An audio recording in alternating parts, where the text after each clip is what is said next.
I get the feeling I know you from somewhere.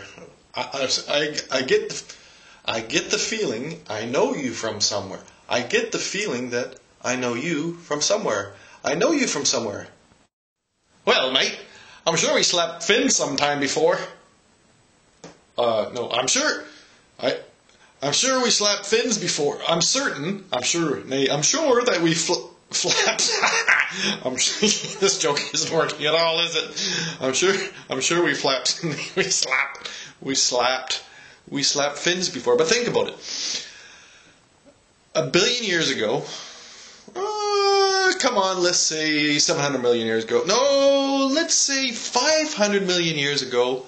You, whoever you are, and I, sometime in that million years before and after, slapped fins. Think about that. We slapped fins. It's a greeting. Hi, fish. And now, you are a fish god. And here's something else to think about. The Holy Scriptures, the Bible, is pornographic. It's not only pornographic, of course, but it is pornographic. So here's a little test for you.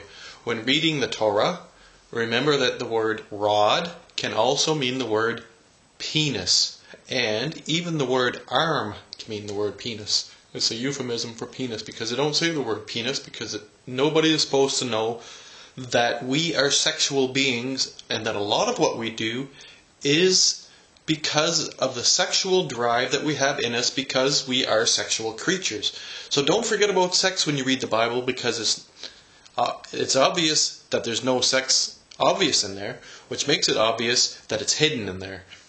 Alright? Okay. And one other thing, if you were thinking about, we'll get that in the background. If you're thinking about the penis in the New Testament, Satan entered him. That could mean penis. Satan could mean penis.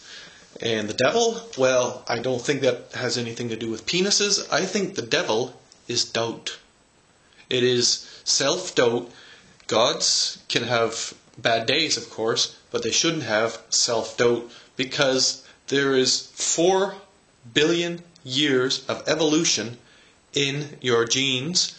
There's 700 million years of experience in the core of your brain.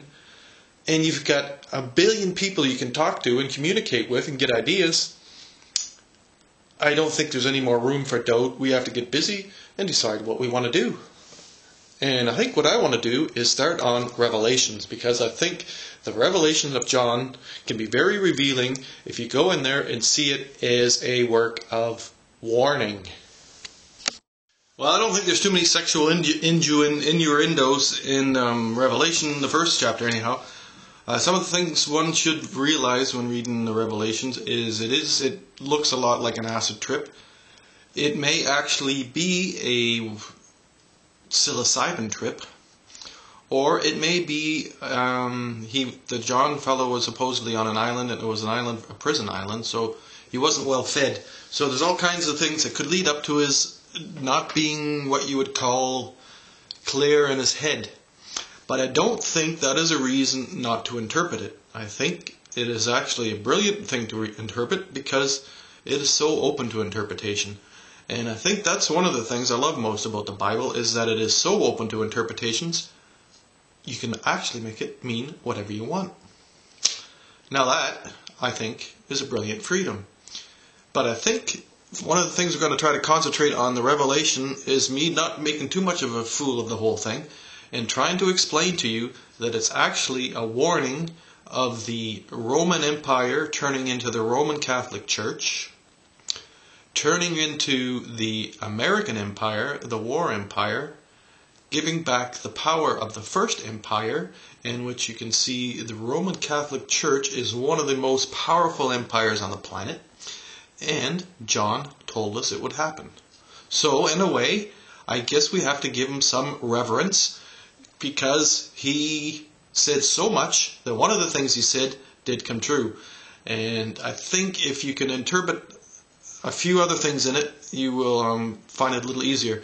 There is definite a correlation between a lot of what is said and astronomy. Now, astronomy isn't a very serious science. In fact, am I saying astronomy or astrology? I always make up the two. Shit. I mean astrology. Astronomy is a serious science. Astrology isn't. But it is a serious art form. And it's an art form that has helped us to make a personified view of the universe around us. It's not real, but it's probably more real than not having any kind of a perception of the whole thing. But like the Bible and looking at the stars and doing design stuff, we have to get past that. This is a stepping stone. It's from going from trying to think of some ideas to trying to think of a few more ideas.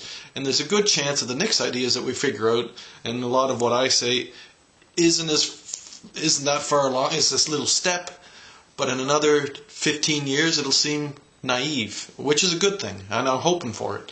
But I think we have to make the step before we can see how naive we are, and I'm going to do that now.